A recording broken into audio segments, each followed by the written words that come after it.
Hola jóvenes, muy buena tarde. Vamos a continuar respecto de la calidad de las materias primas que estábamos viendo la semana pasada.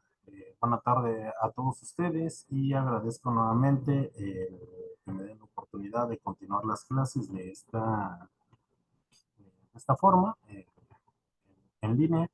El próximo lunes, jóvenes, ya me encontraré en Mexicali y vamos a tener nuestra siguiente clase de forma presencial. Y también, jóvenes, es importante porque apenas estaba revisando el calendario y ya hoy es nuestra penúltima clase previa a nuestro segundo examen parcial. Espero que ya hayan resuelto los cuestionarios o que los resuelvan en tiempo y en forma para que puedan preparar un muy buen examen parcial para el día 2 de julio, si mal no recuerdo. Y bueno, jóvenes, vamos a recordar la clase pasada, estábamos observando los conceptos de calidad. Donovan nos mencionaba que la calidad era ese grado de satisfacción, ¿no?, que tiene el cliente respecto de un producto o un servicio. Tal vez es lo más apegado a lo que nuestras normas ISO manifiestan, pero sigue siendo un término bastante abstracto. No obstante, como estamos viendo respecto de los alimentos, la calidad no solo es ese grado de satisfacción, claro que lo involucra, pero respecto de los alimentos, como en algún otro rubro específicamente, tiene que ver con diferentes calidades que puede presentar un producto, sobre todo un producto alimenticio. Uno de ellos, y en el cual nos quedamos, era la calidad química, en el cual tiene que ver directamente respecto de la inocuidad de ese alimento y la cantidad y la calidad de los nutrientes que estos tengan. Sumadas estas dos características nos dan una calidad química, nos dan esa característica tan importante y tan deseable en los alimentos. ¿Cómo podemos determinar este tipo de calidad química? La calidad química la podemos determinar por medio de métodos tradicionales o métodos instrumentales modernos. Cualquiera de los dos métodos se siguen aplicando por igual actualmente. Cada uno de los alimentos, es importante mencionarlo, las normas, ya sean normas oficiales respecto de un alimento, nos manifiestan qué tipo de análisis son los que se deben de efectuar para conocer la composición de los alimentos. Ustedes en sus clases de bromatología ya debieron de haber visto todo este bagaje de técnicas y tal vez observaron algunas de las normas. No obstante, si ustedes observan cualquier norma de los alimentos, están las principales pruebas, tanto pruebas físicas como pruebas químicas, como pruebas físico-químicas, técnicas analíticas y técnicas instrumentales que se deben de aplicar a los alimentos. Además de esto, dentro de la calidad química también se deben de qué, de aplicar para garantizar la inocuidad de los alimentos. ¿Alguno de ustedes 7 que ya se integraron a la clase sabe qué tipo de pruebas se utilizan para identificar la inocuidad de los alimentos?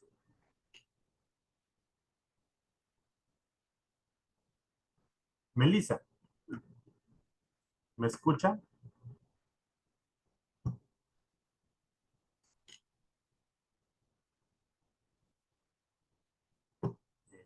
Tal vez si me escucha, pero no quiere responder. Vanessa, Mande. Vanessa, ¿qué tipo de pruebas usted cree que son idóneas para garantizar la inocuidad de los alimentos?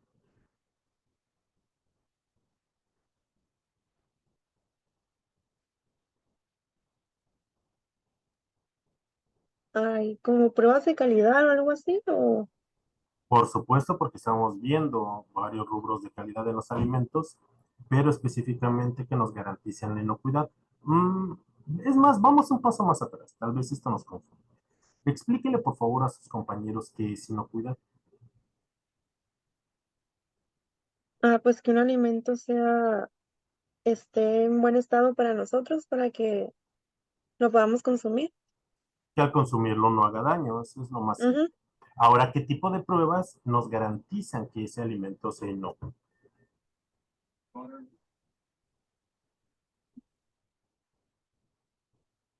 No cierra su micrófono, Vanessa. Bueno, lo entenderé. ¿Alguien más? Jóvenes, ya llevaron creo que una materia acerca de esto. Por supuesto, muchas gracias, Eduardo. Los análisis microbiológicos. Cada una de las normas nos indica qué pruebas microbiológicas se deben de practicar en general, cuáles son las pruebas para esa calidad biológica y que involucra la inocuidad y que va respecto de una calidad química, pues es la ausencia de organismos coliformes fecales. Y claro que también tiene que haber un recuento para que se encuentre dentro de los límites que cada una de las normas nos marca respecto de mesófilos aerobios, de mesófilos anaerobios, pero lo principal son organismos coliformes fecales. Ya llevaron, creo que una asignatura que se llamaba microbiología de los alimentos o alguna asignatura análoga a eso, así es que no exijo que lo sepan, bueno, que sepan practicarlos, pero al menos sí les debieron de haber mencionado todos estos tipos de pruebas. Y ahora respecto de la calidad química dentro de esa bromatología de los alimentos para saber la composición, ¿cuáles serán los principales métodos que se aplican, ¿no? Las principales pruebas? Ah, esperen un momento. Para garantizar la inocuidad son importantes los análisis microbiológicos. Y además, ¿qué otro tipo de análisis?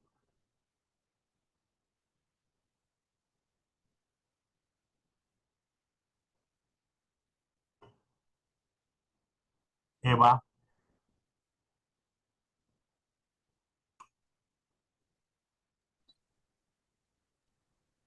Pueden ser, profe, dígame, Hola, profe. Eva, pueden ser análisis toxicológicos.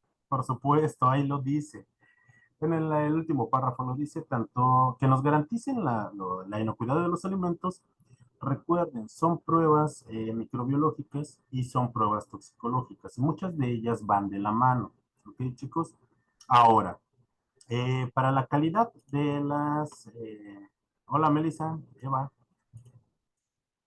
No se preocupen si no escucharon las preguntas, tienen todavía oportunidad, Eva y Melissa, de contestar. Y para conocer los componentes de los nutrientes, ¿recuerdan algún tipo de prueba que se practique en los alimentos?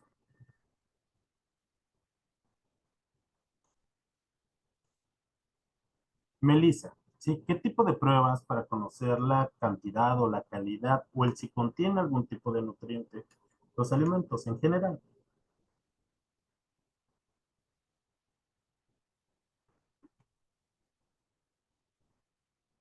Ah, no sé, profe. No, yo recibí otra respuesta. Bien, Melissa. Melissa nos acaba de comentar el método de Kielder. Es un método general para conocer la cantidad de proteínas en un alimento, aunque este no nos garantiza o no nos brinda la información de cada uno de los aminoácidos, sino es un método para la determinación de la cantidad de proteínas. Ustedes seguro lo vieron y ahorita han de estar diciendo, ay, sí lo vimos en bromatología de los alimentos. Y el método de Kielder lo que nos mide es nitrógeno residual, nitrógeno amoniacal precisamente, y de aquí utilizamos factores de conversión para medir grasas, utilizamos dependiendo del tipo de alimento, pero principalmente utilizamos óxido. En el caso de los lácteos utilizamos butirómetros. Por ejemplo, para minerales, primero cuantificamos cenizas como tal y hoy en día lo que utilizamos es absorción atómica para cuantificar también la cantidad de minerales que puede tener un alimento. Por ejemplo, para carbohidratos, chicos, recuerdan, tal vez los vieron en bioquímica, y seguramente los vieron en bromatología.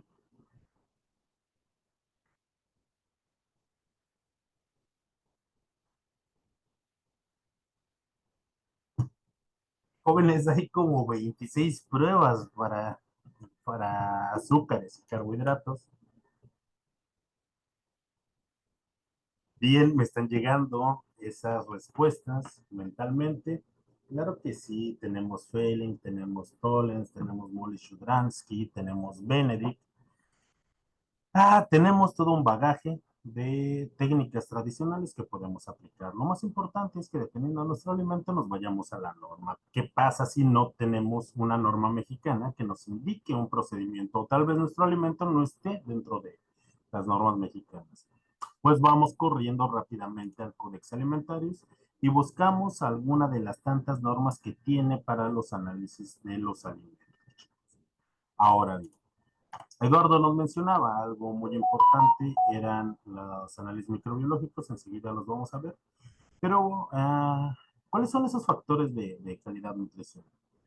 Recuerden, los principales nutrientes que nosotros buscamos dentro de los alimentos, más allá de que si tenemos alimentos funcionales, fitoquímicos o es considerado un alimento nutracéutico, pues los nutrimentos que nosotros buscamos son carbohidratos, son proteínas, son grasas. Buscamos algunos nutrientes funcionales como vitaminas y minerales y algunos factores dietéticos como fibras no digeribles y en su caso la presencia de prebióticos. La calidad microbiológica que nos asegura eh, la inocuidad de los alimentos son indicadores de calidad y sí de una calidad microbiológica. Para ello es importante, dependiendo cada uno de los alimentos, buscar cuentas totales de mesófilos aerobios, presencia y unidades formadoras tanto de hongos como levaduras y lo principal, con coliformes totales, coliformes fecales como Escherichia coli, Clostridium, eh, Clostridium cereus, principalmente Clostridium botulinum, para alimentos que tengan un pH por arriba de 4.6 o alimentos que no sean ácidos. Eh, Clostridium perfringens también es importante porque crea una neurotoxina y va a ser también algunos otros microorganismos particulares, por ejemplo, Escherichia en ovoproductos, Salmonella y Shigella. De todo ello, jóvenes, les mencionaba, todo esto, cada uno de los análisis, y sobre todo si son en normas oficiales, se deben de cumplir. Nuestras normas se encuentran los métodos que se tienen que aplicar. Si no nos vamos a Codex Alimentarios, si no nos vamos a los métodos de análisis de la IUPAC, eh, de la Unión Europea, jóvenes, o de incluso la Federación Internacional de Comercio, la Organización Internacional del Comercio maneja normas de los alimentos. ¿Por qué? Porque los alimentos trascienden fronteras y son importantes a nivel económico y también maneja las normas. Son las mismas normas que maneja el Códex Alimentarios, pero también las podemos encontrar ahí. Lo principal, si nosotros desconocemos qué tipo de prueba le vamos a aplicar a nuestro alimento o qué es lo que buscamos en nuestro alimento, nos vamos directamente a Codex Alimentarios si nos encuentra nuestras normas oficiales. Nuestras normas oficiales, todas ellas se basan en el Codex Alimentarios. Encontramos normas de los alimentos, encontramos métodos de análisis recomendados, encontramos, por ejemplo, códigos de higiene, manuales y recomendaciones para el manejo higiénico de los alimentos. Y todo ello nos lleva a que, jóvenes, todo este tipo de materias primas, y ustedes lo debieron de haber aprendido hace mucho tiempo, seguramente en la educación primaria, clasificábamos nuestros recursos como recursos renovables, como recursos no renovables. Las actividades humanas hoy en día crean cada vez más y más. eh, Misa, por favor apóyeme con su micrófono. Gracias.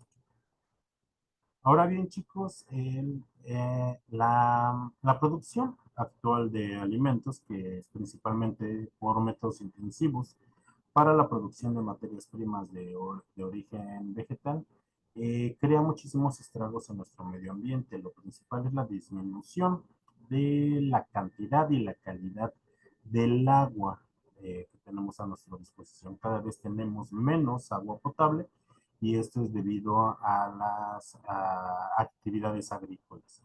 No obstante, también la producción de carne, como lo vamos a ver en las siguientes clases, afecta gravemente, sobre todo por la disposición de los desperdicios. Cada vez los métodos intensivos crean una menor cantidad de fertilizantes orgánicos. Los métodos intensivos también suponen el manejo de muchísimos desechos, sobre todo el manejo de urea y el manejo de nitrógeno amoníaco.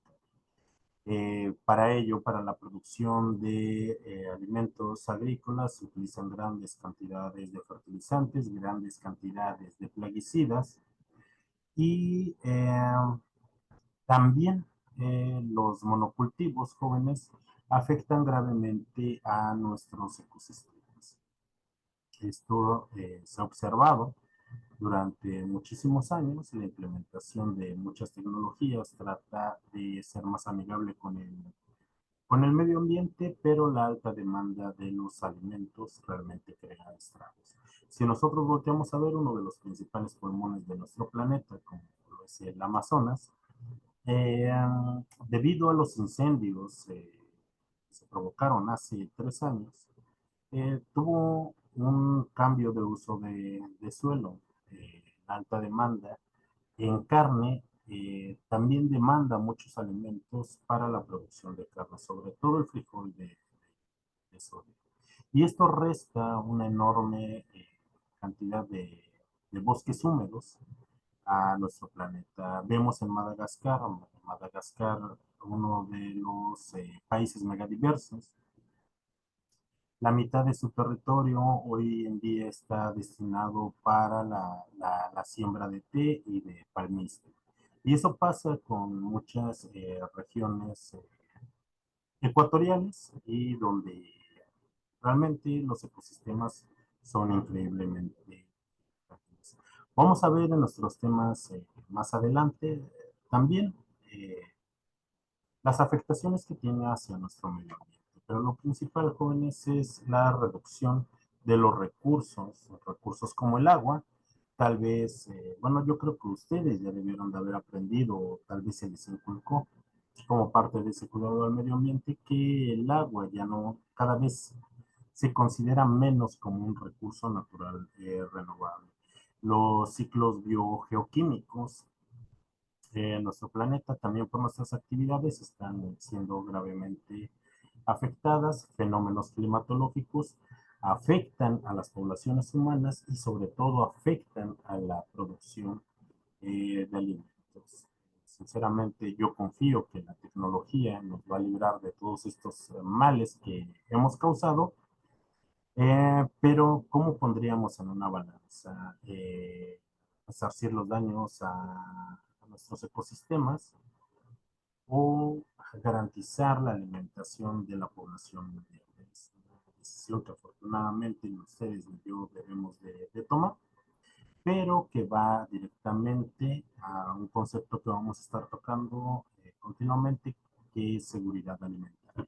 Y chicos, con esto cerramos lo de calidad de materias primas. ¿Queda alguna duda hasta este momento de este tema, chicos?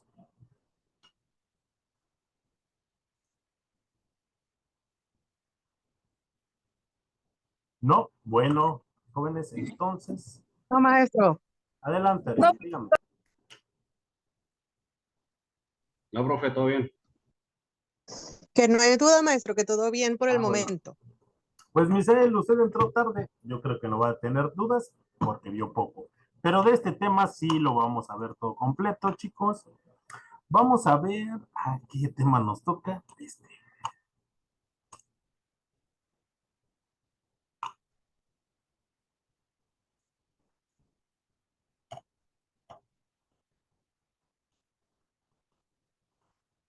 Jóvenes, ya vimos lo que era la producción de materias primas de origen vegetal. Vamos a ver la parte introductoria de las materias primas de origen animal. Jóvenes, de aquí, su programa engloba lo que es producción bovina, caprina, porcina, hablamos de leche y ovoproductos, hablamos sobre producción de aves, principalmente producción de pollo y meleolocultura. Su programa, jóvenes, su programa como tal no nos habla sobre pescados y productos pesqueros o pescados y mariscos.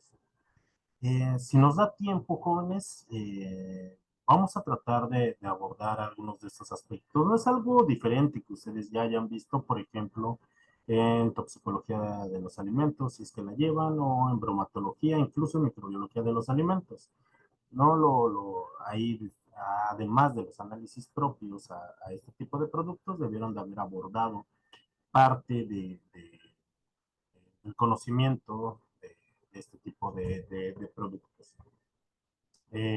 Si me da tiempo, chicos, de cubrir el programa, hacemos un apartado acerca de esto, pero les advierto, en su programa no viene sobre esto, pero sí me interesaría el hablarles un poquito de esto para reforzar lo que ustedes tal vez ya han aprendido en otras materias, o por qué no, también aprender un poco más sobre lo que ustedes hayan aprendido.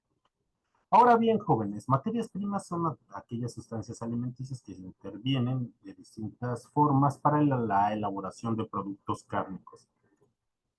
Definición de la FAO, chicos, respecto de cárnicos.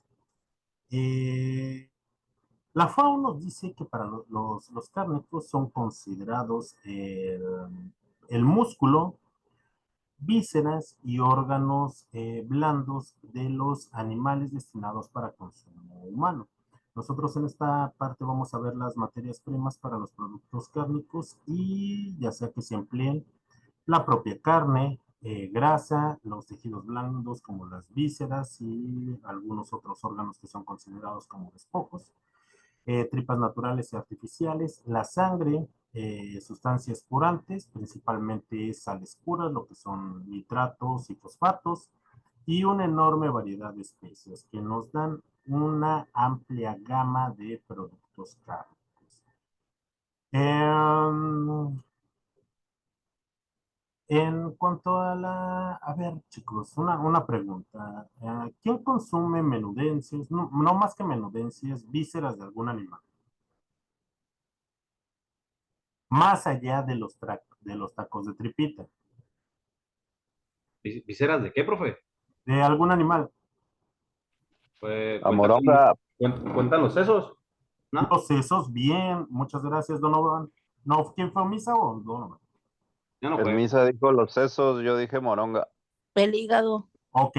La sangre, esa va aparte y sí es la moronga. Nadia, el hígado. ¿El hígado de qué? ¿De qué animal? Pues ya de res, de Hígado de res. res. ¿Únicamente hígado de res?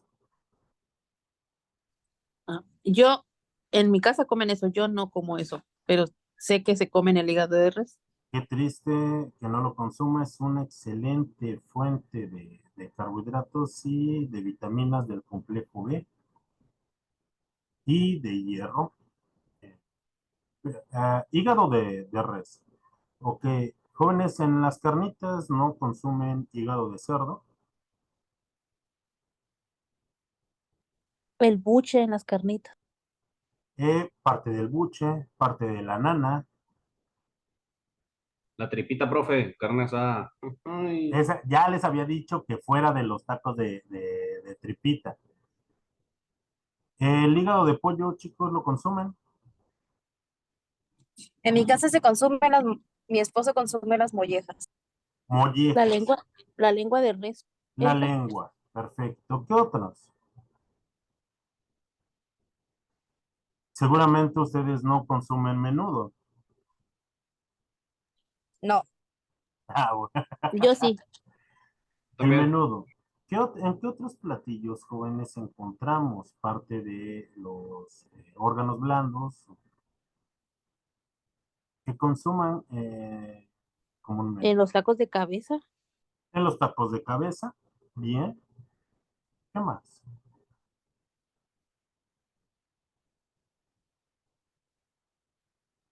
Fíjense chicos que, bueno, en poco tiempo que llevo viviendo en Mexicali, veo que no se acostumbran a comer mucha víscera y tampoco, por ejemplo, mucha menudencia de los animales. Parte de esta asignatura, jóvenes, vamos a ver otras formas de cómo se consumen los alimentos, que tal vez sea diferente a lo que nosotros conocemos o lo que ustedes conocen. ¿Por qué? Porque es parte de la cultura de otros lugares y que no es parte de su cultura. Pero es importante, jóvenes, y les digo, si van a ser nutriólogos y van a hablar de alimentos, Daniela nos dice que a veces en la molida se mezclan menudencias, molida de menudencias, jamás lo he escuchado, pero no me sorprendería. Eh, ¿Qué otros consumos de los alimentos existen? Que tal vez no son propios de lo que nosotros hacemos en casa, pero eso no quiere decir que esté mal, tal vez, y sobre todo en los alimentos, cuando no estamos acostumbrados a algunos, nos causa cierta aversión. Las Eh, patitas de res y de puerco.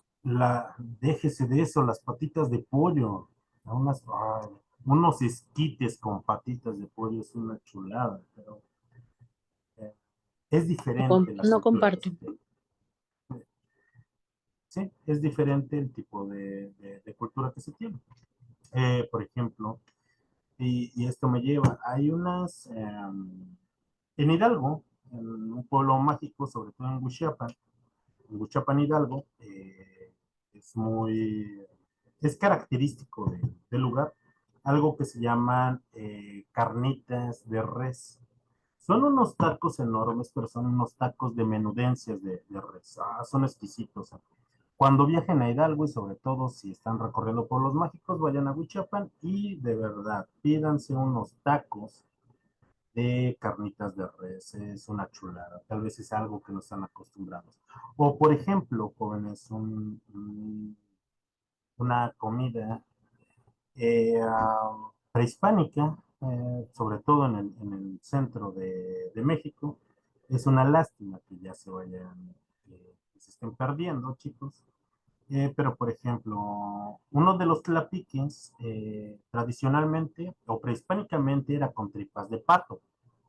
Es una chulada. Hoy en día, y por los costos, por la economía, el tlapique, uno de los tlapiques se hace con tripa de pollo. Y jóvenes, el día también que lleguen a encontrarse con un tlapique, pidan de tripita de pollo y de verdad es una chulada. O pidan un tlapique que es de charal. La verdad es que son muy ricos. El utilizar la sangre, eh, tal vez no todos nosotros, y sobre todo por nuestras creencias religiosas, consumen sangre, sobre todo, tengo entendido, los testigos de Jehová no pueden comer sangre, es, es una causa de pecado. También, por ejemplo, bueno, esto no es para todo, pero si existe alguien que practique el Islam, la sangre creo que también es haram, ¿no? Nos lleva al pecado por algunos tipos de circunstancias, pero Donovan nos mencionó la moronga. ¿Qué otro preparado con sangre conoce?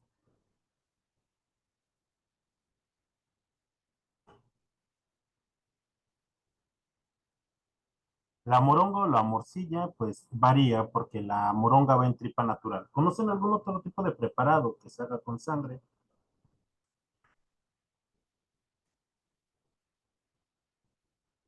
Los machitos. No. Los machitos jóvenes no se preparan con sangre.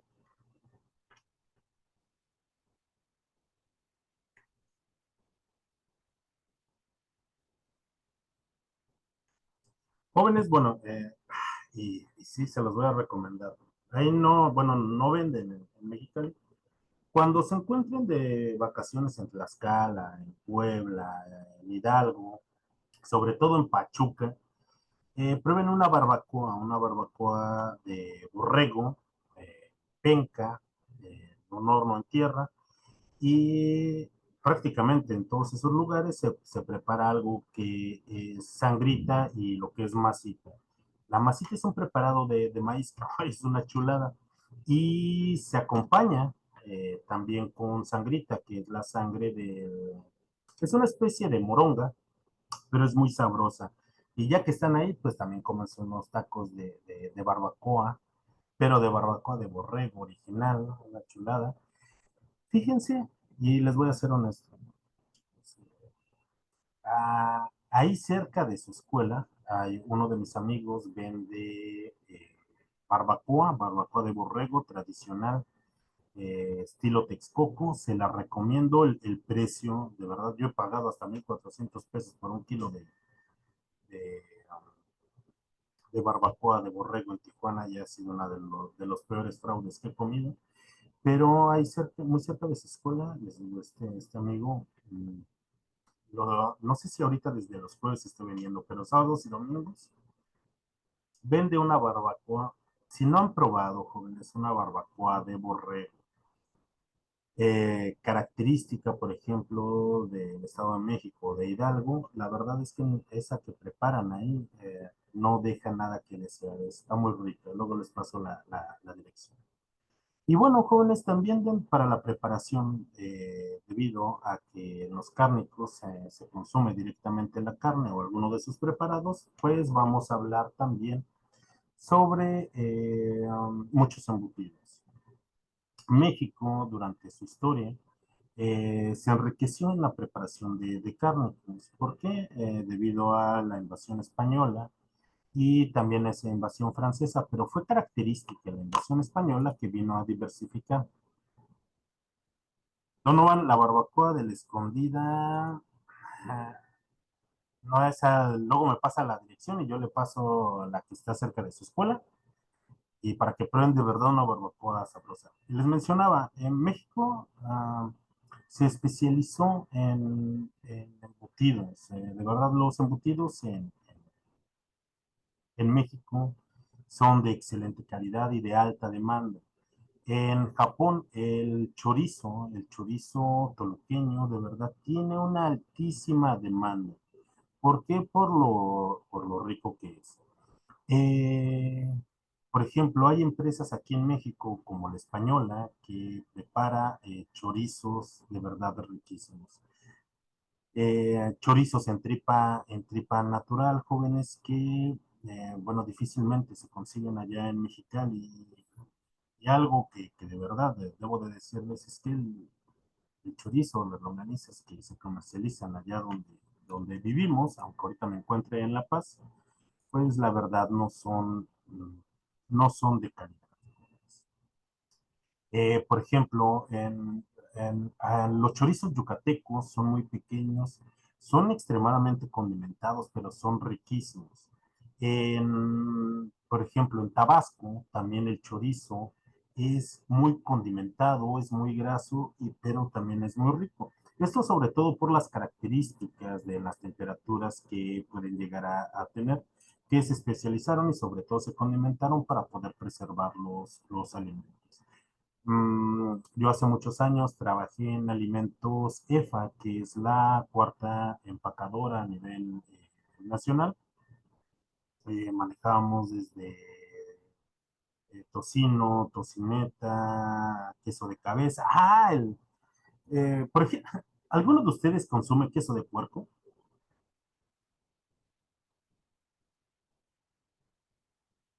¿Al menos saben qué es el queso de Yo, puerco yo, o el lo, queso de yo sí lo, cabeza?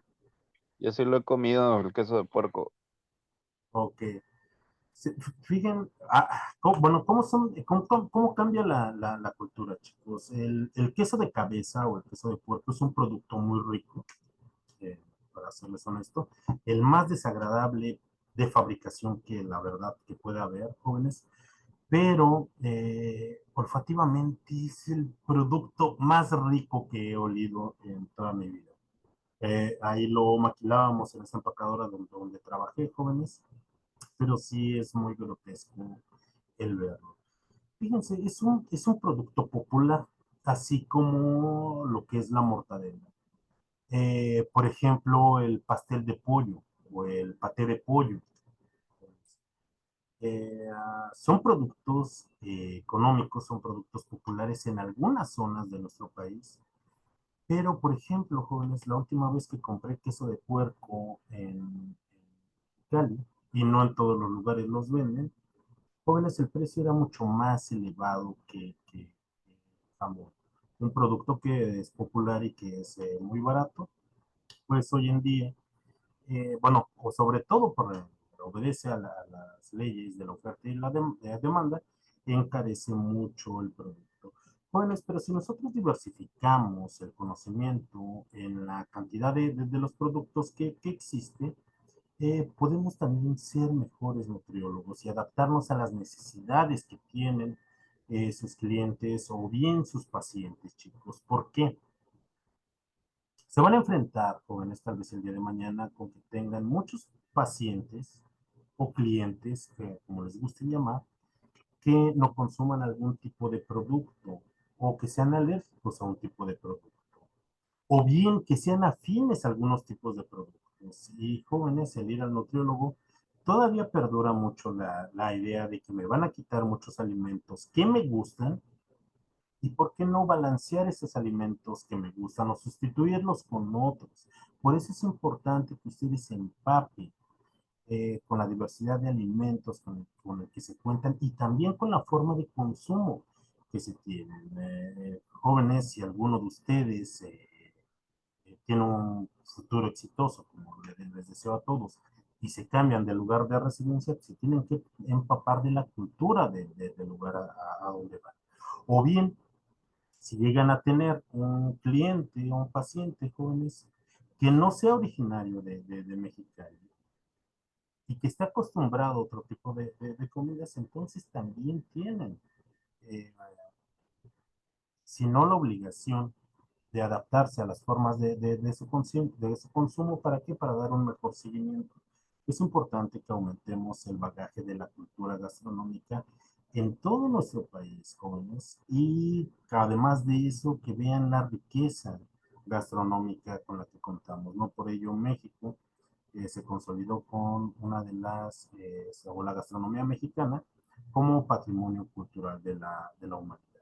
Y bueno, jóvenes, vamos a continuar con esta parte de lo de cárnicos. Y bueno, la carne, jóvenes, es el tejido muscular de los animales. Y para la alimentación humana se consume de forma directa o bien procesada. La FAO, como les mencionaba, también va a incluir a las vísceras y bueno, a los órganos blandos de los animales. Para ello, jóvenes, es importante tener un conocimiento sobre los tejidos, sobre las partes musculares y sobre todo de los cortes. Eh, Existen, por ejemplo, para ave, para puerco y para res, existen cortes mexicanos, pero por la cultura allá en Mexicali, generalmente se utilizan los cortes anglosajones. Ustedes, estoy seguro que no van a ser tablajeros, tampoco van a ser carniceros, pero sería parte de nuestra cultura también conocer los otros tipos de cortes que existen en nuestra región.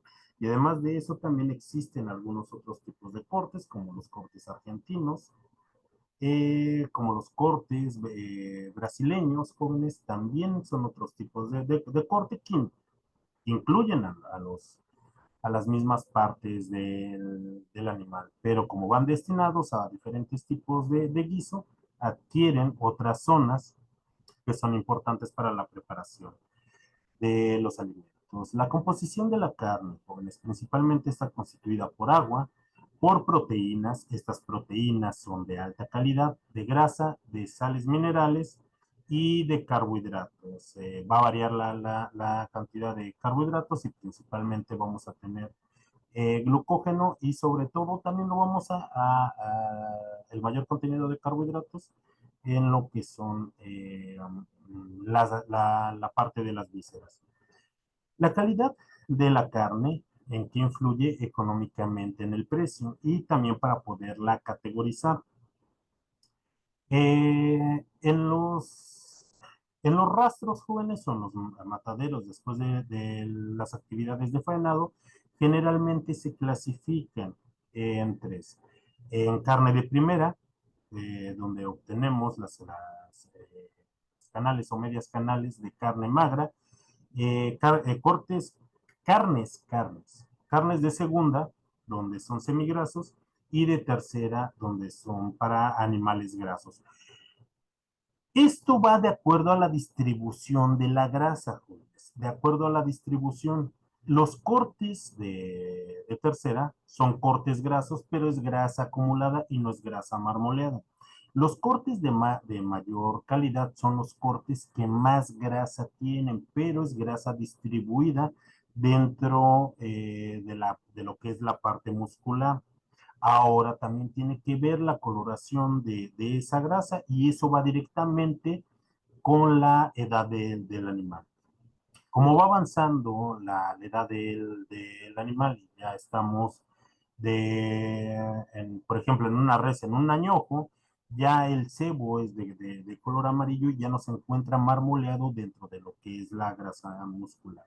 Por ejemplo, jóvenes, ¿por qué les puse esta imagen? Bueno, en fin, en esta imagen, jóvenes, que les pongo, vemos un corte de primera, que es el tejido más graso, es el primero de izquierda a derecha. Ese es un corte de primera, donde encontramos la grasa completamente distribuida dentro del músculo.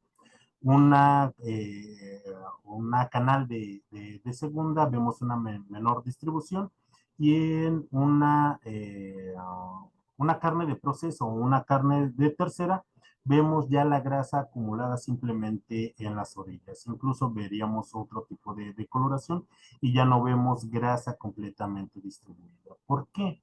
¿Por qué es tan importante la grasa para darnos la calidad de los cortes? Porque le da una increíble suavidad a la carne y de acuerdo a los procesos de maduración alcanza una excelente sazón. Me voy a salir de esta presentación, jóvenes, les voy a presentar una mejor. Permítanme un segundo.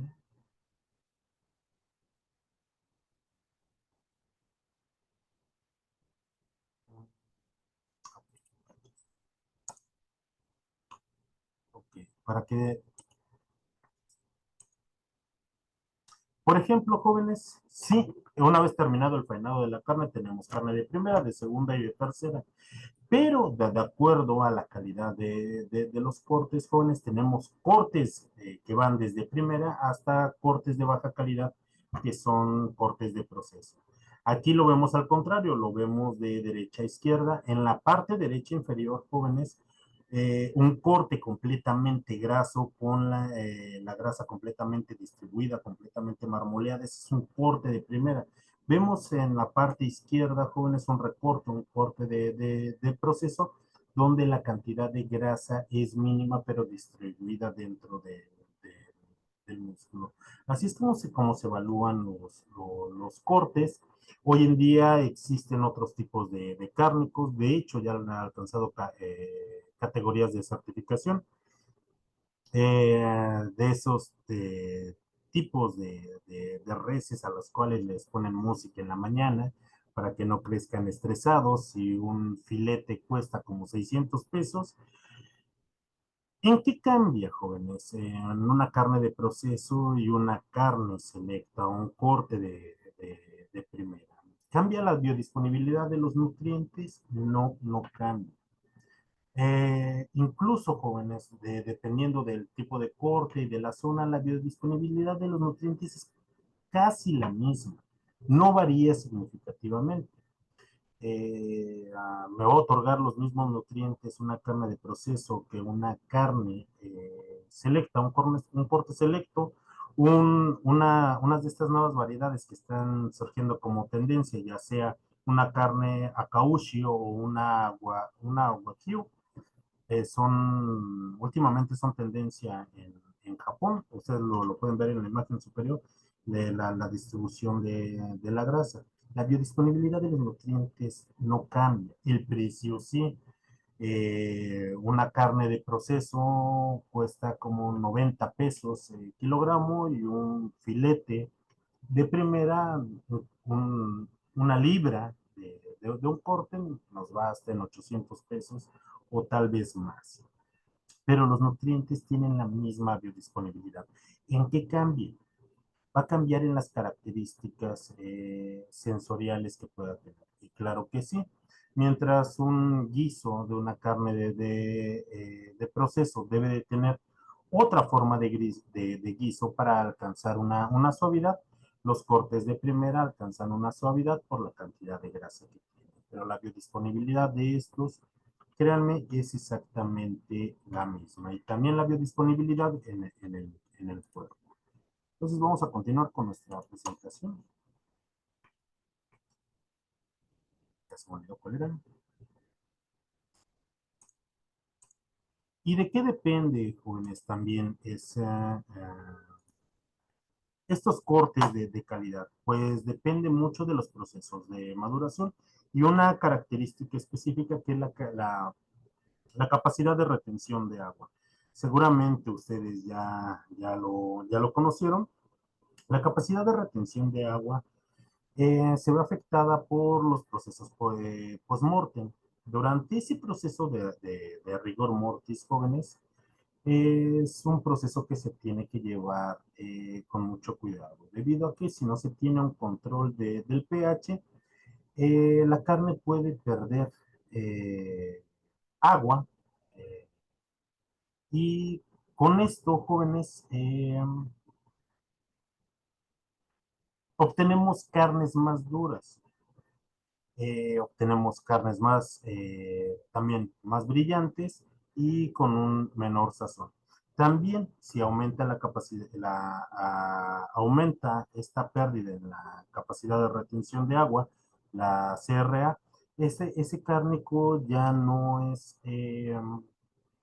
facilita muchos otros procesos como los embutidos, debido a que los cárnicos tienen una capacidad para poder emulsionar y también para poder para poder coagular mediante la cocción y formar algunos embutidos como son los jamones o como son las mortadelas. Si se afecta la capacidad de retención de agua, entonces tampoco podemos obtener un buen rendimiento en lo que son este tipo de productos elaborados.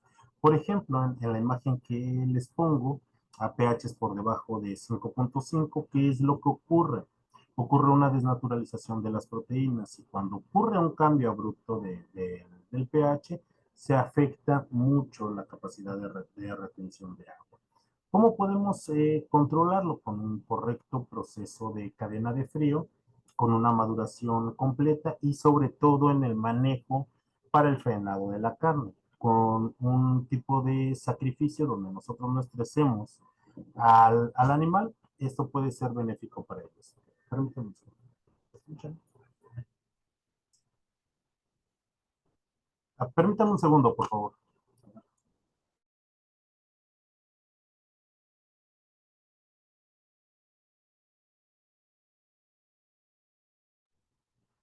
Perdón, chicos. Una vez que es controlado el proceso de rigor mortis, sobre todo donde no dejamos que se desnaturalizan las proteínas por efectos en la caída del pH. ¿Y por qué va a descender el pH? Por los propios procesos de respiración. Vamos a encontrar muchos grupos fosfato libres, pero sobre todo, si el animal es sometido a estrés, va a generar una mayor cantidad de ácido láctico y si se acidifica el músculo, desciende rápidamente el pH y que nos causa una pérdida de agua, afectando directamente lo que es la capacidad de retención de agua. Durante el proceso de maduración, en un faenado correcto de sacrificio sobre los animales y una maduración, por ejemplo, una maduración de entre 18 y 22 días para las canales de la res, se alcanza algo que se llama sazón. Con este proceso, las carnes son más suaves, adquieren sabor, pierden un tono rojizo y brillantez en la carne, pero son carnes mucho más blandas y mucho más ricas. ¿Qué es lo que pasa si en un producto cárnico no se lleva, particularmente en la res? Porque otros tipos de productos tienen otros tiempos diferentes, pero en la res, si el consumo es inmediato o durante el proceso de rigor mortis, se van a obtener productos fibrosos, carnes duras y carnes que no alcanzan un buen sabor o una buena sazón. Por ello es importante que se tengan cuidado por todos los cambios bioquímicos que pueden sufrir los productos cárnicos. Por ejemplo, chicos, esto también va hacia nuestra cultura. Donde yo crecí, jóvenes, yo sabía dónde iba a haber fiesta. eh, ¿Por qué? Porque donde yo crecí se acostumbraba sacrificar a los puercos a las 5 de la mañana y era un pobre chilladero de pobre animal y eso indicaba que iban a tener fiesta o que en unas 4 horas más ya iban a estar las carnitas para la venta. Pero ¿qué involucraba eso, jóvenes? No sé, yo y algunos de sus compañeros me han indicado, por ejemplo, que en la zona valle o quienes viven allá sí siguen sacrificando los animales para consumo o en las fiestas. Los cerdos jóvenes se matan con una estocada. ¿Y esto para qué es? Para desangrar al animal. Se tiene que mantener vivo al animal y con el corazón latiendo. ¿Para qué?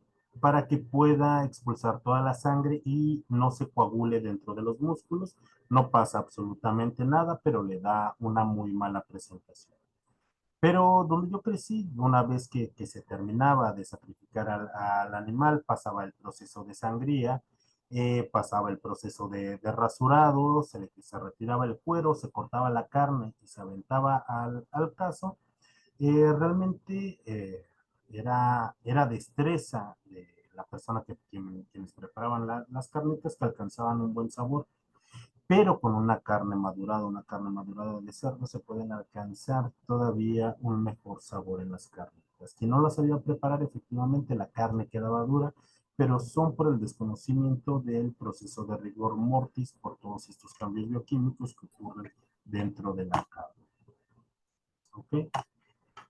Ahora bien, jóvenes, les mencionaba al término del tema anterior que es algo muy importante el que además de empaparnos con los usos y costumbres que son propios de nuestra nación, y por qué no, también bicultural, de acuerdo a la región donde nosotros vivimos, es importante tener presente lo que es la seguridad alimentaria.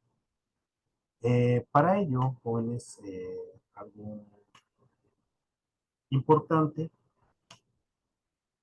ninguna nación en el mundo tiene garantizada lo que es una seguridad alimentaria para su propia nación. Lo importante es garantizar que haya alimentos distribuidos para toda la población. Jóvenes, yo sé que para ustedes no es una sorpresa que en nuestro país existe desnutrición y también va muy arraigado a la pobreza. En nuestro estado existe desnutrición y también existe pobreza.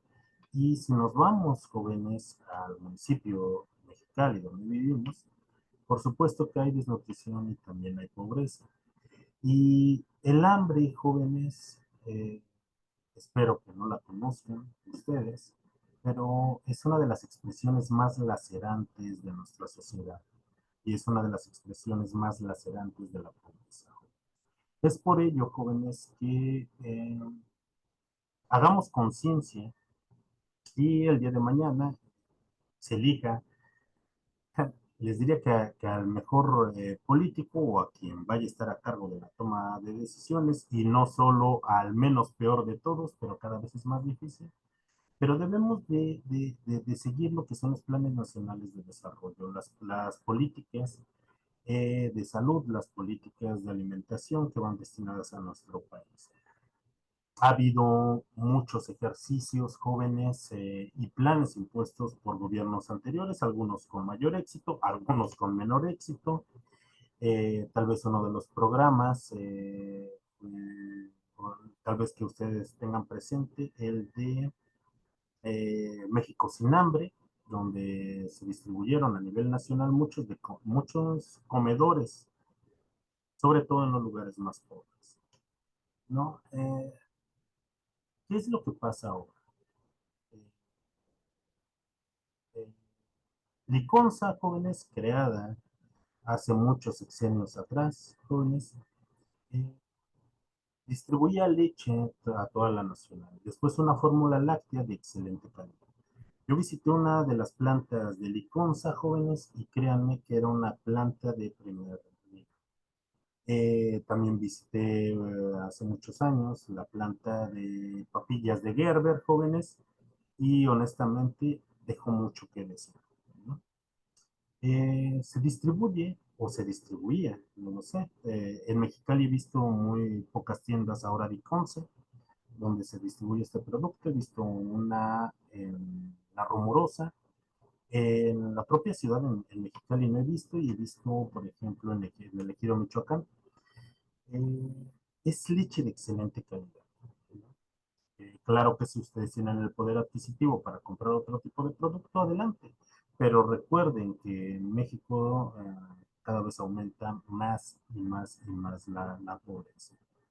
Y sobre todo, esto se los menciono, jóvenes, porque debe de ser una política pública muy fuerte, el mitigar el hambre, el garantizar alimentos en cantidad y en calidad. ¿Alguno de ustedes se ha preguntado qué pasó con Segalmex? Funcionaron a Liconza, con Liconza para distribuir alimentos, y lo único que hizo fue el extravío de más, bueno, o hasta ahorita apenas van, de 20,000 millones de pesos, y decían que la estafa maestra había sido de 3,000 millones. Agarraron al exdirector en Argentina, ¿no? Ok, pero eso explica por qué los productos alimenticios destinados para México se están vendiendo en Europa, sobre todo en países del este. Eh, Eso explica, jóvenes, por qué más de 6,000 toneladas de maíz han sido enterradas en Chiapas, y nuestro gobierno emprende una guerra contra el maíz transgénico. Eso es lo que nos deberíamos de preguntar también como profesionales, porque esa parte no solamente sobre los nutrientes, sino lo que engloba en los alimentos. Y por ello, jóvenes, es importante a nuestro gobierno un suministro alimentario seguro y nutricionalmente adecuado a nivel nacional, y que esté distribuido en todos los hogares. Sí, es un reto muy amplio y los países desarrollados tampoco lo cumplen, pero no por ello no debemos de exigirlo. Un grado razonable de estabilidad en el suministro alimentario durante el año y todos los años. Eso también viene a muchas preguntas, ¿no? ¿Qué pasó con los precios de garantía? ¿Por qué está tomado el aeropuerto en Sinaloa con todos los productores de maíz? ¿Qué es lo que ha pasado, por ejemplo, en nuestra capital con los trigueros? ¿No? Esas son las preguntas que deberíamos de hacer si estamos viendo alimentos. Y otro punto importante a nivel, o que cada gobierno debería de tener junto con las políticas, es el acceso a suficientes alimentos para que en cada hogar se puedan satisfacer las demandas de todos. En el gobierno, por ejemplo, en el gobierno de Felipe Calderón, jóvenes, cuando se estimaba el salario mínimo en 67 pesos, uno de esos diputados panistas inútiles dijo que con esa cantidad, eran 77 pesos en ese entonces, y con esa cantidad se podía garantizar la canasta básica de una persona, no, perdón, de una familia al día, una familia de 4 integrantes. Bueno, cómo poder garantizar una alimentación y los nutrientes requeridos para un niño preescolar, para un adolescente y para 2 personas adultas. Y más hoy en día. Eh, es importante que tomemos esto y también sensibilizarnos en la parte que tiene que englobar nuestros alimentos. Y algo muy importante, ¿no? Sobre todo desde el punto de vista nutricional, y que a ustedes sí les incumbe, además de enfatizar la necesidad de que los alimentos se tienen que suministrar todos esos requerimientos nutricionales para cada miembro del hogar, lo que significa en una dieta equilibrada y que suministre proteínas y energía y todos los elementos necesarios para o en la edad en la que se encuentre cada uno de esos miembros de la familia. ¿Cómo se puede obtener? Con una política alimentaria correcta. Ahora bien, las tendencias económicas en el mundo empiezan a cambiar. Las economías, hoy China también entra en una recesión importante, pero el país más superpoblado del mundo y una potencia en vías de desarrollo, un país en vías de desarrollo como nuestro país, también se encuentra pujante. China, una de las economías más fuertes y más sólidas en el mundo, jóvenes, cada vez demanda una mayor cantidad de carne. No solamente jóvenes de leguminosas, no solo de cereales, los países desarrollados demandan cada vez más carne. Se cree, jóvenes, que para el 2050 la demanda actual de cárnicos se duplique. ¿Qué es lo que va a pasar? La producción de productos cárnicos a nivel mundial, jóvenes, crea estragos en los ecosistemas. Y eso lo vamos a evaluar en los temas para nuestro tercer parcial. Eh, pero cada vez existe una mayor demanda. Los, eh, los hogares chinos jóvenes cada vez tienen un mayor poder adquisitivo y con ello jóvenes también demandan productos con una mayor calidad de nutrientes, como es los productos cárnicos. Eh, pero para poder producir 1 kilogramo de carne, en cuanto, y lo vamos a analizar, o lo vamos a más que nada reflexionar un poco sobre la eficiencia de conversión de la cantidad de alimentos que necesita un animal para poder convertir esos cereales, esas leguminosas, en músculo, para poderlo vender en carne. Ahora también la alta demanda de carne, jóvenes, ha hecho que los productos eh, los productos vegetales destinados para consumo humano, se revierte esta tendencia y se estén procurando productos vegetales para alimento animal. ¿Por qué? Porque tienen una mayor demanda y tienen también un mayor precio en el mercado. Hemos visto fluctuar los precios de la carne de res. Bueno, ahorita hace mucho que no compro, pero por ejemplo, ¿en cuánto está el kilo de carne de res, el kilo de filete de bola en Mexicali, si alguien lo ha comprado? Paola, Ajá, ¿en cuánto es el kilo?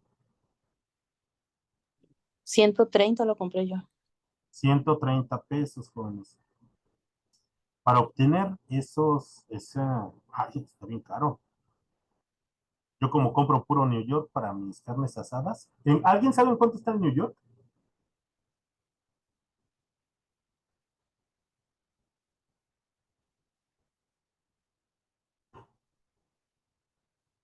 no, profe, no, Bueno, no pero tengo idea. si el de bola está en 130, bueno, entonces yo creo que el New York ha de estar como en 200, 210. Bueno, yo creo que está muy lejos de la economía de muchos. ¿Por qué? Porque también depende de los valores del mercado.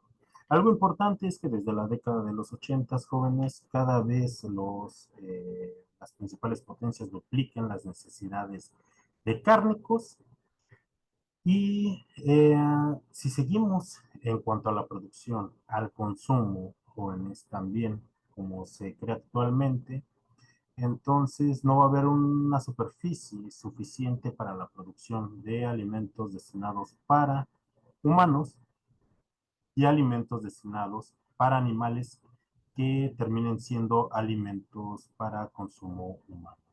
Es por ello, jóvenes, que también hay otras nuevas vertientes, lo van a conocer en algunas otras asignaturas, pero por ejemplo, Singapur hace 2 años aprobó el consumo de carne creada en bioreactores. Fue el primer país, fue noticia a nivel internacional.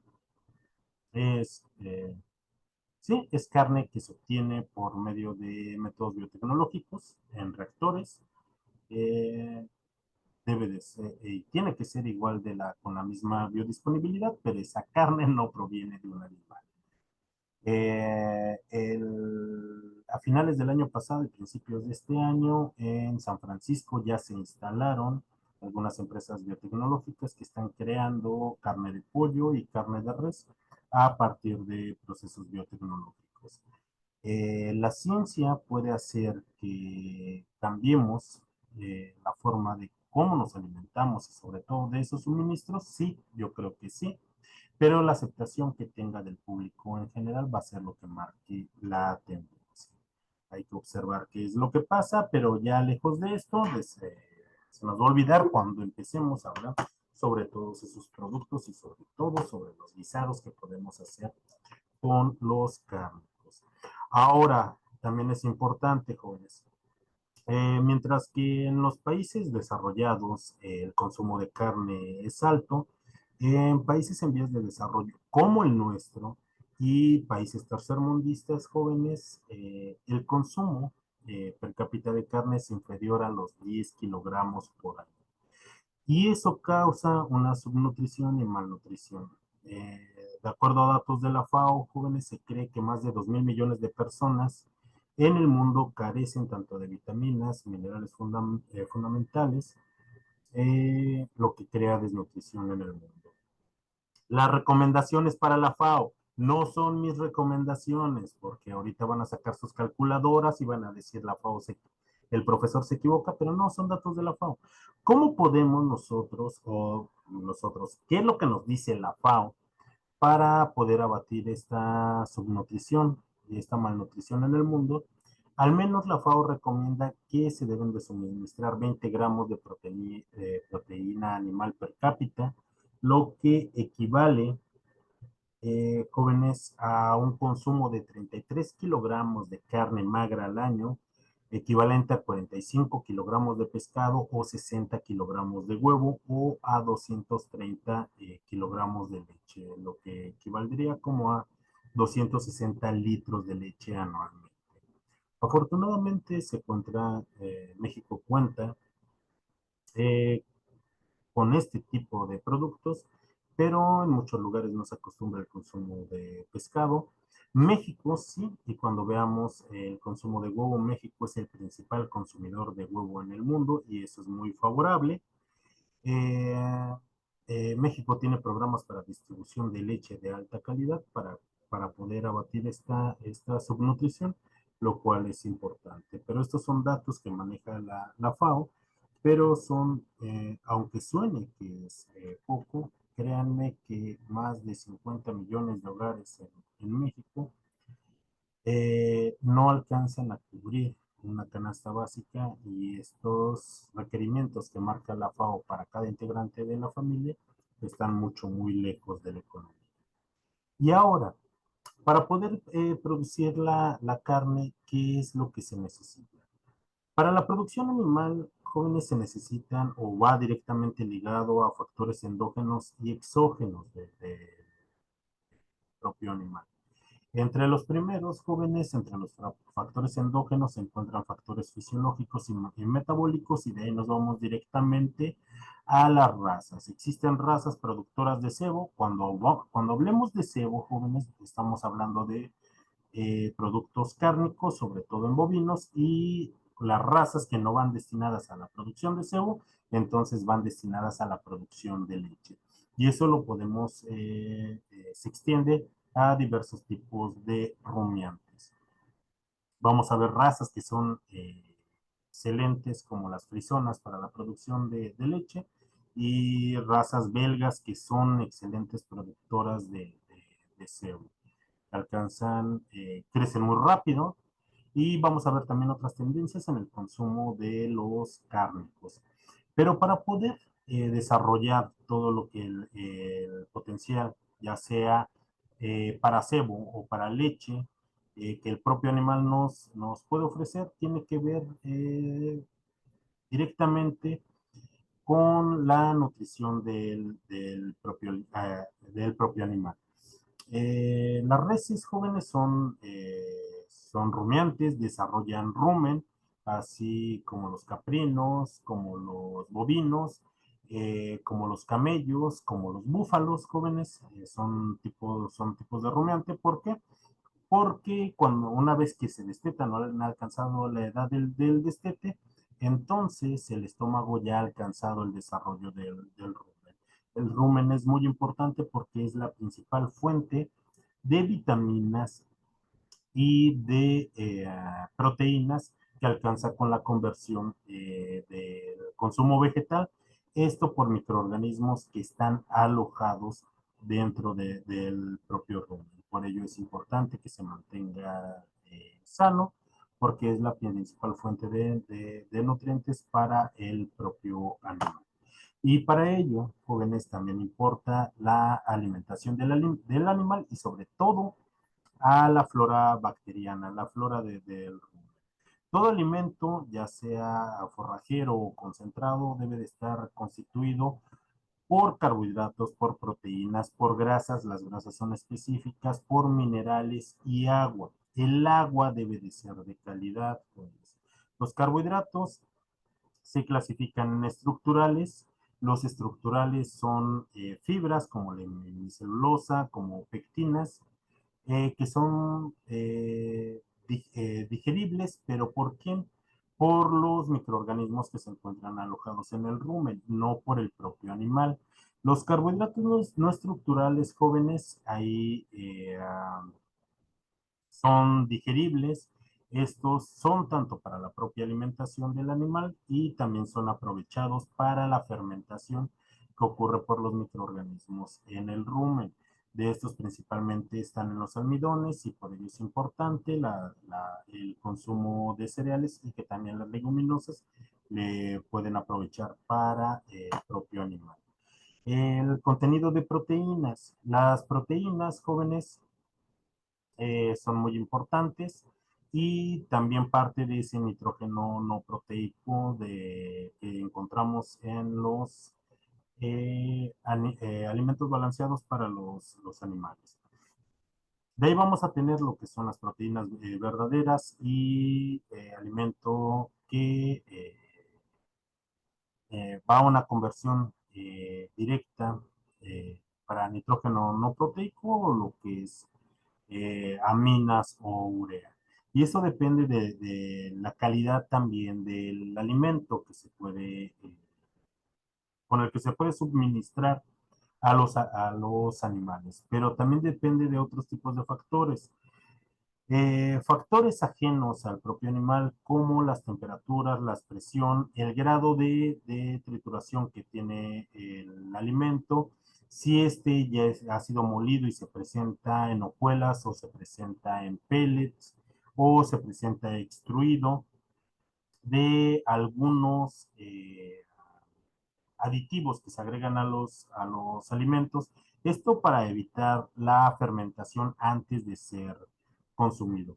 O por ejemplo, muchos de los alimentos forrajeros, para que sean más digeribles y aumente la flora bacteriana dentro del rumen, son fermentados. Hay maíz que se destina para fermentar y esto también ayuda a degradar mucho las capas de celulosa que son destinadas para los animales. Es importante el contenido de proteínas y sobre todo una vez que el animal ha tenido un destete porque va a complementar muy bien la alimentación. En el caso de las grasas, jóvenes, en el rumen es bastante dinámico y convierte muchos ácidos grasos como estos, como un omega 3, un omega 6 o un omega 9, los convierte por procesos de hidrogenación que pasan en el rumen a ácido esteárico. El problema es que con el aumento de este tipo de grasas se inhibe la propia bioquímica de los microorganismos en el rumen y esto aumenta en primera la producción de gases debido a las fermentaciones que ocurren en el rumen y a la poca asimilación y conversión ¿de qué? De carbohidratos, principalmente de las fibras no digeribles, con la conversión a proteína de origen microbiano. Por ello es importante el tipo de lípidos que se tienen, la cantidad y la calidad de lípidos que pueden llegar a tener los granos que sirven para alimento animal. Cuando aumentan mucho las fermentaciones en el rumen, esto afecta y estresa sobre todo a los animales y sobre todo el aumento de biomasa en el rumen, en este saco enorme que lleva a cabo procesos fermentativos, lleva a cabo procesos de degradación y de conversión de carbohidratos no digeribles a biomasa, es el principal factor de aumento de proteína dentro del que sirve de alimento para el animal. El rumen, por ejemplo, en una vaca puede llegar a tener una capacidad de hasta 200 litros, donde conviven una flora muy diversa entre hongos, levaduras, bacterias, algas, protozoarios, y cuando estos crecen en cantidad, caen a la parte, a la parte intestinal y es donde es absorbida directamente y convertida a proteína. Por eso el rumen tiene un factor, objetivos muy importantes en el animal para la producción de sebo. Y también tiene objetivos muy importantes para la producción de leche. ¿Por qué? Porque complementan ciclos bioquímicos muy importantes para la conversión. Solo en mamíferos ocurre la conversión de lactosa a galactosa. Más adelante vamos a ver este proceso para que no se queden con la duda, pero solo ocurre en mamíferos y también esto es gracias a la hidrólisis que ocurre de todos esos carbohidratos dentro del roble. Ahora, cada uno de los sistemas de producción de alimentos incluyen diferentes sistemas de producción.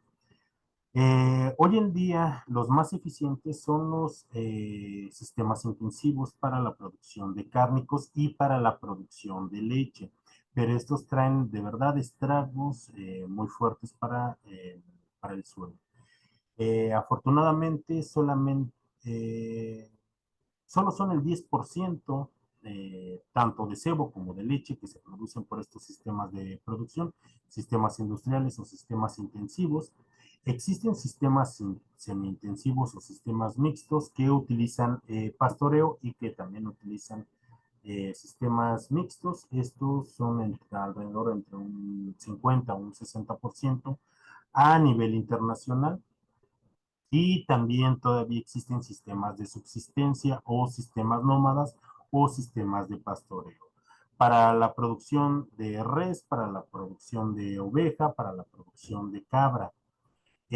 También estos sistemas para la producción de porcino.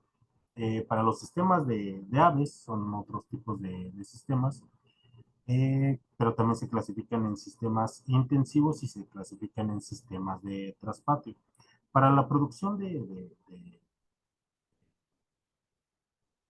bovino, caprino, porcino, sí existen estos tres tipos de sistemas. El sistema de pastoreo es importante en México. Tal vez algunos de ustedes más adelante cuando platiquemos de ellos los hayan visto o estemos habituados. Y los sistemas industrializados. Y hoy en día también hay otros sistemas de tipo feedback, sistemas de engorde que se están aplicando y que en México en los sistemas caprinos están teniendo una importancia muy relevante, sobre todo en la parte que es el Bajío y en Chihuahua. Los sistemas industrializados, jóvenes, o estos sistemas intensivos, se suministran tanto de forrajes y piensos que son producidos en otro lugar, están completamente mecanizados. Lo principal es el engorde o la producción de leche, ya sea, por ejemplo, en sistemas bovinos, seleccionar a al ganado para la producción de este, o bien en otros tipos de sistemas que vamos a ver para la producción de cebo o para la producción de carne rosa o para la producción de carne de leche. Este tipo de sistemas industriales jóvenes trae una grave afectación sobre todo por la excreta de orina de estos animales. En algunos lugares jóvenes las infiltraciones de la concentración de orina en el suelo y sobre todo de urea penetra hasta los mantos freáticos, toda esa agua a nivel de subsuelo. Y esto trae de verdad severas consecuencias. Y también puede conllevar jóvenes a problemas de sanidad en las comunidades aledañas. Por ejemplo, ustedes que seguramente viajan mucho, cuando pasan, y sobre todo en estas fechas, en la salida a Tijuana, a la altura del rastro de su carne, que se encuentra ahí por el kilómetro 15 de Mexicali La Rumorosa, el olor es insoportable. Pasa lo mismo si ustedes vienen o van entrando a Tijuana, cerca del kilómetro 130, jóvenes hay muchos sistemas, o hay varios lugares de sistemas intensivos de producción, y el olor es bastante desagradable, es bastante intenso, sobre todo en las épocas de calor. Esto puede traer también problemas para la eliminación, sobre todo de los desechos de los animales. Existen sistemas mixtos, estos sistemas mixtos se acompañan mucho con los sistemas de producción de pastizales o de pastos altos. Generalmente es utilizado por personas que tienen grandes extensiones de terreno que se dedican a la producción de productos vegetales que destinan terreno para la producción de pastos altos, para la producción de cereales, sobre todo en lo que son las dehesas, y que estos productos van destinados para la alimentación animal. Estos son uno de los sistemas que más se utiliza actualmente, pero esto también supone la utilización de grandes extensiones de superficie. Es un problema que Brasil y la selva tienen continuamente. La producción de soya, exterminar selva, ¿para qué? Para la producción de carne. Y en menor cantidad existen todavía los sistemas de pastoreo. Esto en países de primer mundo no hay. En países como el nuestro sí todavía hay sistemas de pastoreo, donde son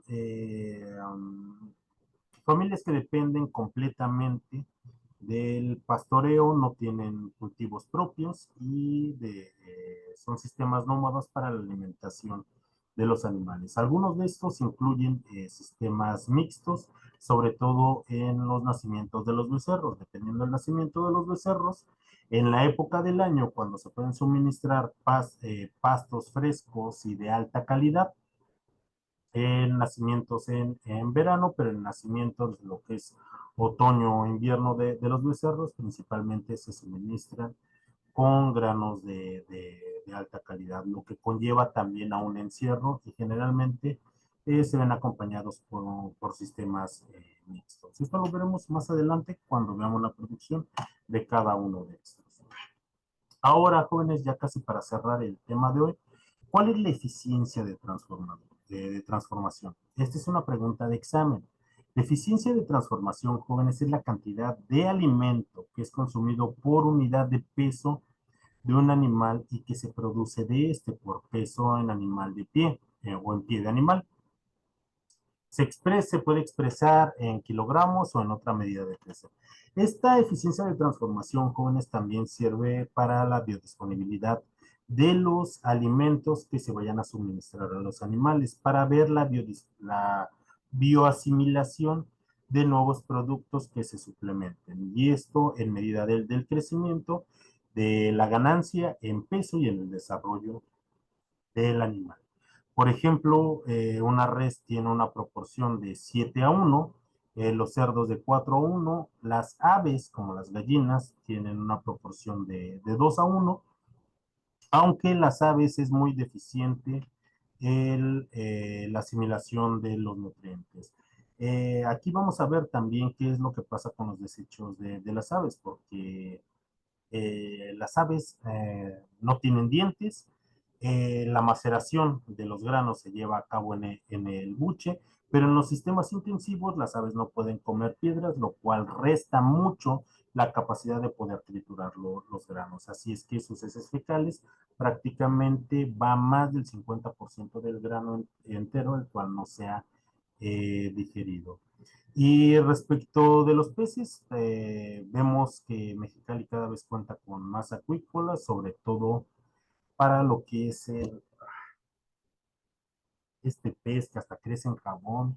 Para la tilapia, cada vez tiene más hectáreas de piscicultura. Con la tilapia vemos una conversión eficiente de 2:1. Verán algunos datos y esto va a depender del tipo de alimento y el tipo de conversión que se esté utilizando, pero por ejemplo, 25 kilogramos de granos de cereales, jóvenes, es lo que se necesita para convertir el equivalente a 1 kilogramo de carne. Eh, con esto, con 25 kilogramos de cereal, jóvenes, se podrían alimentar a muchas familias. ¿Y con cuántas familias podríamos alimentar? Con 1 kilogramo de carne. Pero también no olvidemos, jóvenes, los cereales y las leguminosas, las proteínas que cuentan no son proteínas reales. Los cereales tienen una deficiencia de lisina y de metionina y las leguminosas tienen una deficiencia de metionina, algo que la carne no tiene alguna deficiencia en cuanto a lo que son aminoácidos esenciales. Sí, es mucho mejor la carne, ¿por qué? Porque contiene nutrimentos de alta calidad, a diferencia de los cereales, pero ustedes como nutriólogos ya saben que compensar cereales, leguminosas y otros productos vegetales en una dieta puede compensar todos esos tipos de deficiencia.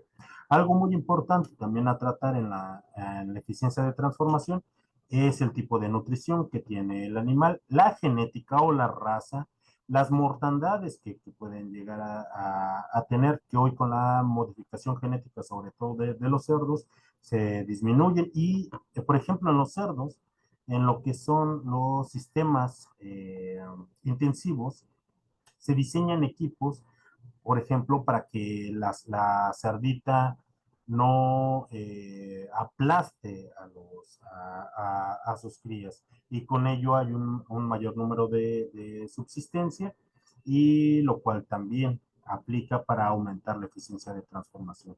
El ambiente en el que crezcan, no es lo mismo tener una cabra alpina en territorios tropicales, jóvenes, que tener una criolla, por ejemplo, en montaña.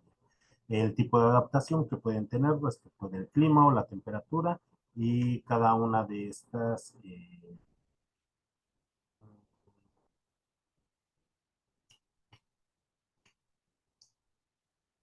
razas de animal puede adaptarse mejor a un lugar u otro, dependiendo de lo que se quiera obtener. Ahora, también dentro de la producción de animales, sí, obtenemos grasa, obtenemos cárnico, obtenemos leche de cabra, obtenemos leche de oveja, en algunos lugares se obtiene leche de camella, aquí estamos acostumbrados a la leche de vaca, se obtiene se obtiene leche de búfala, sobre todo en Asia, pero también algo muy importante y que se escogen las razas son para los productos peleteros. Nada, nada, nada se desaprovecha de los animales, ni siquiera los huesos, porque los huesos se tratan industrialmente. ¿Para qué? Para obtener la obtención de gelatinas o para la obtención de alimentos balanceados para otros tipos de animales. Es muy importante también la piel para productos como bolsas, para productos como cinturones.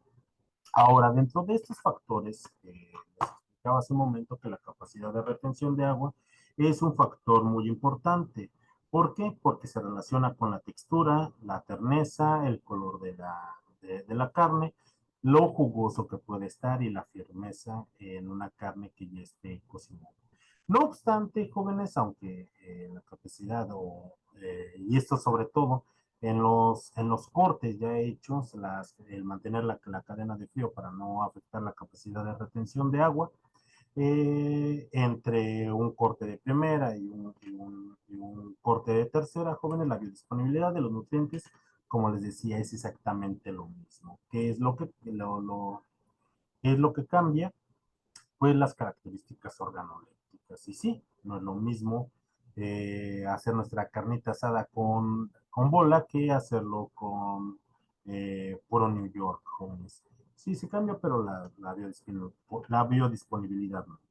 Dentro de los animales existen factores intrínsecos como, por ejemplo, el tipo de músculo. Vamos a ver los cortes. No es la misma sazón, el mismo sabor de la nalga, jóvenes, de los cuartos traseros, de la panceta, del lomo, de un entrecot, del pescuezo, de los cuartos delanteros, de pecho, de la cabeza, de las patas. No es el mismo sabor, no es el mismo tipo de corte, no son los mismos músculos los que se necesitan. Por ejemplo, entre un suadero, o un entrecot, cambia mucho el tipo de músculo y con ello también está destinado a la elaboración de otros tipos de productos, de acuerdo al tipo de especie, a la raza, al sexo, a la edad.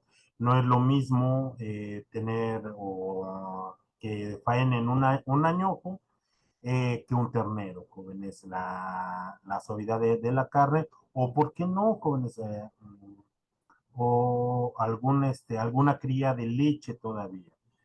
Yo no he probado ninguna carne rosada, jóvenes, tampoco carne de leche, pero dicen los conocedores que sí, que el sabor es todavía más exquisito.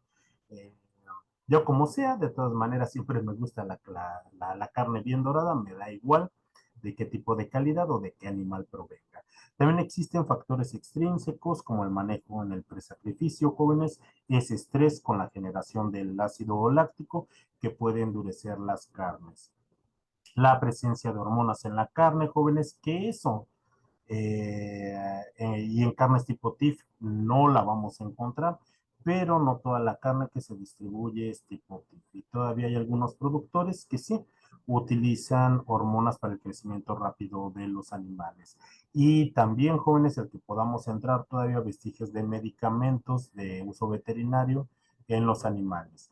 El que se utilice estimulación eléctrica, esto estresa mucho a los animales. El pH que podemos desarrollar en rigor mortis si nosotros no controlamos un proceso de maduración, el grado de acidificación que puede llegar a tener la carne y la temperatura. Si nosotros controlamos un rigor mortis y un proceso de maduración respetando los procesos de refrigeración y las cadenas de frío, vamos a obtener carnes exquisitas, independientemente si sea de primera, de segunda o de tercera. Si no tenemos un correcto manejo en las temperaturas, aunque tengamos la mejor raza tipo cebo, jóvenes, no vamos a obtener una carne con buena sazón. Jóvenes, hasta aquí terminamos nuestra clase el día de hoy. El próximo lunes nos vemos en nuestro salón de clases para tener ya no clases virtuales. Solo déjenme ver quién nos faltó el día de hoy, chicos. Areli, Daniela, Donovan, Eduardo, Eva, iPhone, Misael Márquez.